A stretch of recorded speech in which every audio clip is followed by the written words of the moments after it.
All right, so you wanted to know all about folk horror in film, right?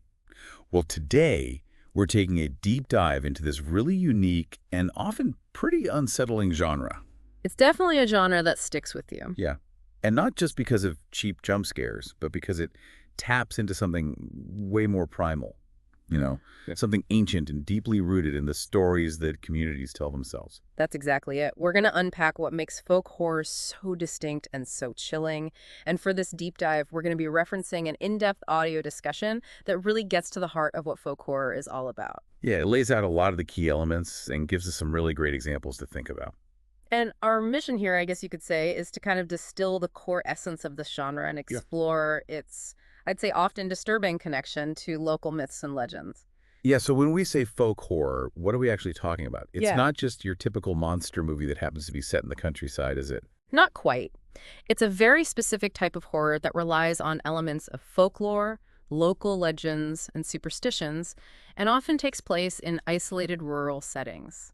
The fear in folk horror is rarely a sudden shock. Right, it's not like those slasher films. Exactly. It's more of a creeping dread, an atmosphere of unease, often stemming from ancient beliefs that persist within these often very insular, very tight-knit communities. It's that unsettling feeling that the lines between the natural world and the supernatural have become blurred. So it's the kind of horror that kind of gets under your skin and makes you question those stories your grandparents used to tell you. I'd say so. And it often plays on those postcard-perfect images of idyllic villages that hide dark secrets, sinister traditions that have been passed down through generations. You'll often find ancient rituals taking place in secluded locations, like the modern world and its laws just don't apply there. Right, it's like its own world with its own rules. And those rules can be terrifying. There's often this sense of malevolent nature, as if the land itself is somehow alive, maybe even hostile, and there are always consequences for anyone who disrespects local customs or the old ways. Yeah, it often seems like in these films, you don't mess with tradition. And you certainly don't mess with the land. The consequences are often pretty brutal. So it seems like folk horror is tapping into some really primal fears, fears that have been whispered around campfires for centuries, like those deep-seated anxieties about the unknown, about the power of nature. Definitely. These anxieties are very real. They're not just made up for the movies, and they manifest in a lot of common motifs that we see throughout many different folk horror films. So it's almost like there's a shared visual language in these films, like we can spot certain themes, certain clues that let us know we're definitely in folk horror territory. That's a great way to put it. And one of the most common themes is isolation. Think about those remote villages, nestled in valleys, miles from civilization, cut off by untamed wilderness. Places where it's really hard to get in or out. Exactly. Or forgotten islands, where the modern world just hasn't quite reached yet, where the old ways persist. Or even those vast landscapes where the reach of the law just seems to vanish. These isolated settings create a sense of vulnerability. There's no one to turn to for help when things go wrong. No escape route, especially if the threat comes from within the community itself. Right, and that isolation often sets the stage for another big motif in folk horror, the clash of worlds. So you'll frequently see an outsider. Maybe it's someone from the city or a law enforcement officer or a researcher. Someone who's not from around there. Yeah, and they venture into this isolated community and they unwittingly uncover these deeply ingrained local traditions. And these traditions are usually pretty sinister, maybe even dangerous. Their modern sensibilities, their understanding of the world, comes into direct conflict with the beliefs of the community. And usually those beliefs are very old, maybe even pre-Christian. Often, yeah. We often see a persistence of paganistic or pre-Christian beliefs that dictate life in these communities. Reverence for nature, a cyclical view of time, rituals tied to the land and its seasons. And often there are very real consequences, even violent ones, for those who don't adhere to those traditions, even for those within the community who might question the old ways. So it's like this clash between the rational modern world and a world that's ruled by ancient and often very brutal traditions and rituals. Right, and we can't forget the role of the land itself. In folk horror, the setting is often more than just a backdrop. It's like a character in its own right. Like it has a personality and maybe even some power. Exactly. The land is often imbued with an ancient power that can demand appeasement, perhaps even sacrifice. And that brings us to another disturbing theme: the theme of sacrifice, both animal sacrifice and, even more disturbingly, human sacrifice as a way to appease those old powers or maybe ensure the survival of the community. Yeah, that definitely adds to the unsettling factor. It really shows how deeply ingrained those beliefs can be. So you mentioned earlier an unholy trinity of British folk horror films. What did you mean by that? Ah, yes. That's a term coined by film scholar Mark Gatiss. In his documentary series, A History of Horror, he pinpointed three films from the late 1960s and early 1970s as kind of laying the groundwork for the genre, defining those core elements of folk horror. Witchfinder General from 1968, The Blood on Satan's Claw from 1971, and of course, The Wicker Man from 1973. Okay, let's take those one at a time. What makes Witchfinder General so important to the folk horror genre, especially since it's set during a historical period?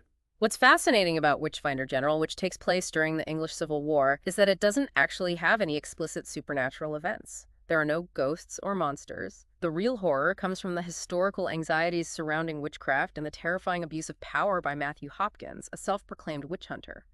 It shows how easily superstition and paranoia can take root in these isolated communities, even without any actual magic being involved. So it's the human element that's truly scary. The fear comes from what people are capable of doing to each other when they're driven by belief and fear. Absolutely. Witchfinder General is a stark reminder of how pre-existing beliefs can be weaponized and how isolation can allow those horrors to unfold. Then we have The Blood on Satan's Claw.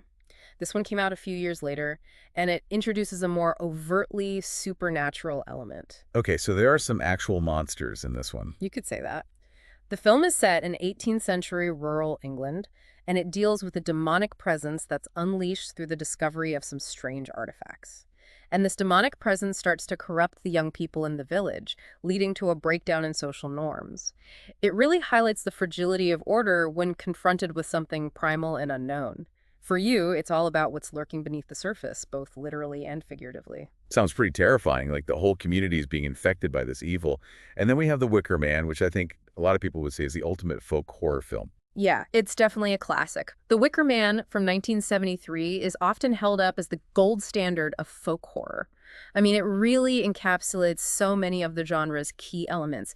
You've got that classic outsider, a devout Christian police sergeant who travels to a remote Scottish island to investigate the disappearance of a young girl. An outsider going into an isolated community.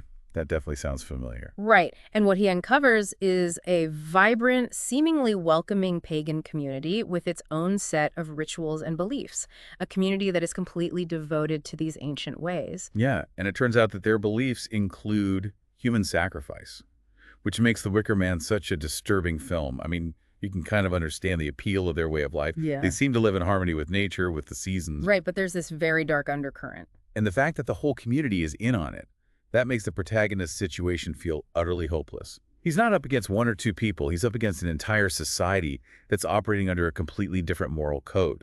Exactly. It makes you really question, what is belief? What is community? And what happens when those things become absolute? So we've talked about these three films that kind of defined folk horror in the late 60s and early 70s, but I'm guessing there were films before that kind of hinted at those themes. Yeah, the audio discussion pointed at a couple of earlier films that really foreshadowed a lot of the key elements of folk horror. Like what? Well, there's Night of the Demon from 1957. That one has this really eerie rural setting. The characters truly believe in a supernatural curse tied to ancient runes. So you could say it has that folk horror DNA. Yeah, definitely. It predates the term, but it's got that atmosphere, that sense of unease. And then there's The White Reindeer from 1952. This one's really interesting because it's from Finland. It's rooted in Sami shamanism and mythology. So not a British film. Right, not a British film at all. It tells the story of a bride who's transformed into a vampiric reindeer. A vampiric reindeer, that's a new one. It just goes to show that these primal fears, they're not limited to one country or one culture. They can manifest in different ways all over the world. So these early films definitely planted the seeds for the folk horror genre. But it seems like folk horror has seen a real resurgence lately. Oh, absolutely. It's come back in a big way. In recent years, we've seen a whole wave of critically acclaimed folk horror films like The Witch from 2015.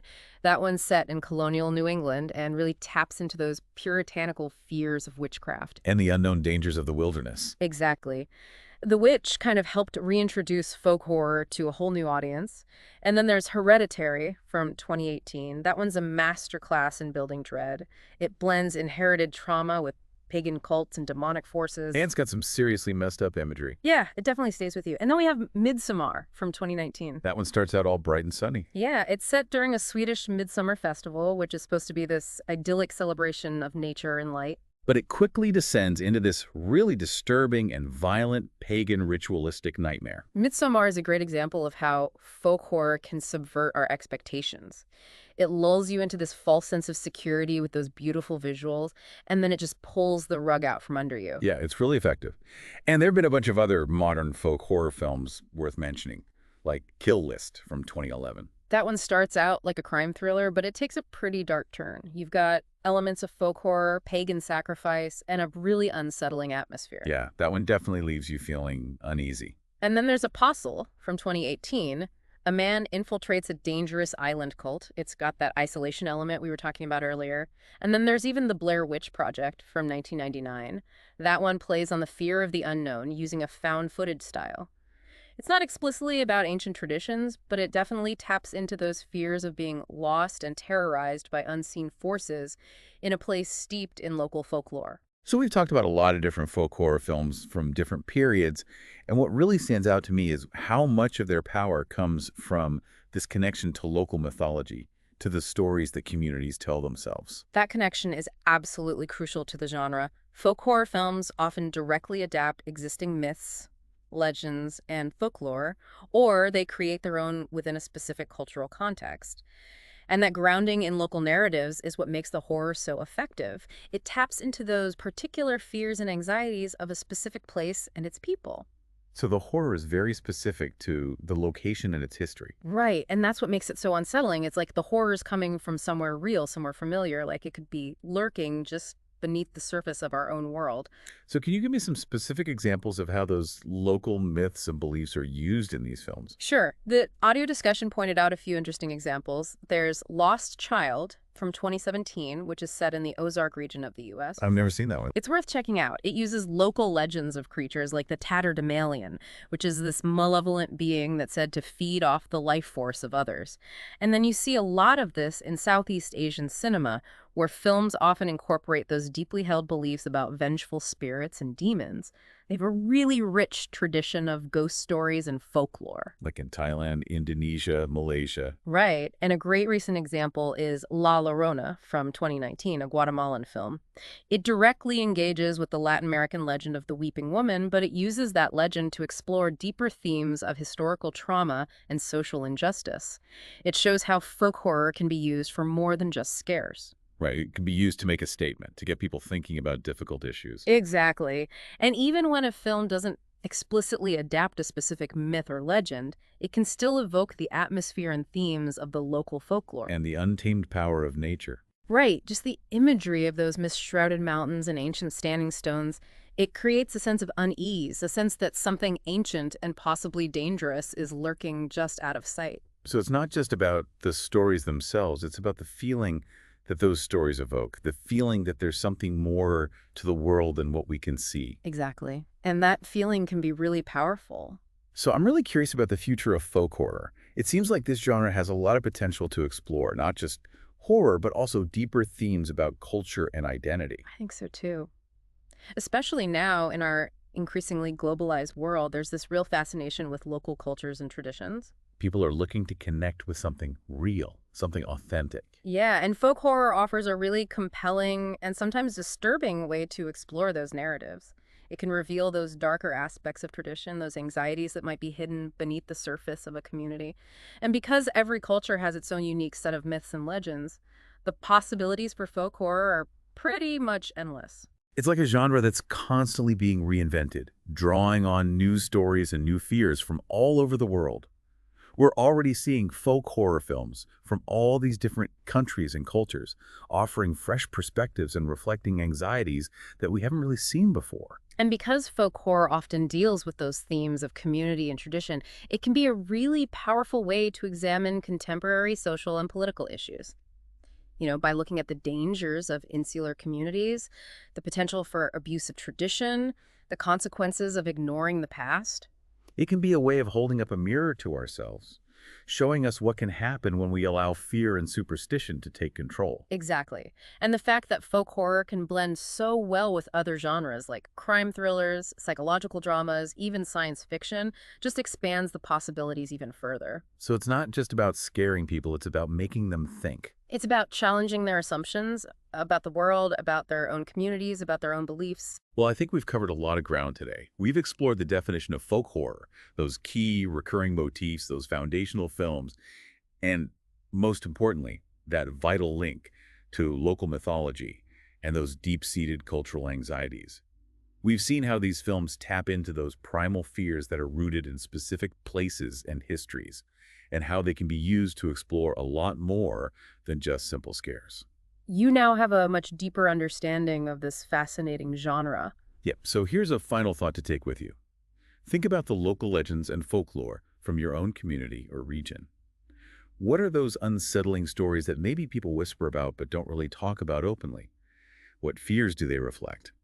And how might those stories be explored through the lens of folk horror? Because this genre reminds us that the most compelling and the most resonant fear often doesn't come from some faraway land or some fantastical creature. It comes from those forgotten corners of our own backyards and from the stories that we've been telling ourselves for generations. Stories that maybe we should be paying more attention to. Stories that might be trying to warn us about something. Something ancient, something primal, Something that's been there all along. waiting to be awakened.